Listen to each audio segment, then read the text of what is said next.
The overall goal of this Reporter Enzyme Fluorescence imaging procedure is to facilitate the sensitive and specific detection of Mycobacterium tuberculosis in preclinical animal models for pathogenesis, therapeutics, and vaccine research.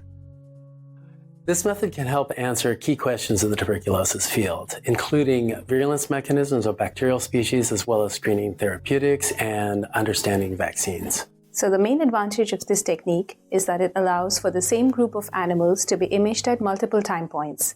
This greatly reduces the cost, allows us to study the host-pathogen interactions, and also increases the statistical power because more number of animals can be maintained readily at the same time.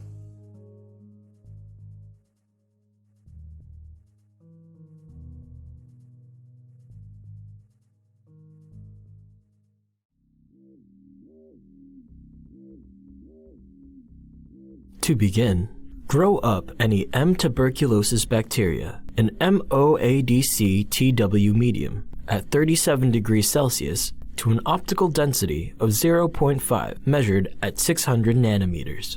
All procedures involving the manipulation of infectious materials must be conducted within biosafety cabinets or other approved physical containment devices.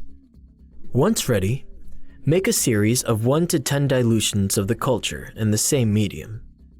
Then, plate the dilutions in triplicate onto selective 7H11 plates to make an accurate determination of the CFU. Incubate the plates for 4 weeks at 37 degrees Celsius, or until the colonies can be accurately counted to determine.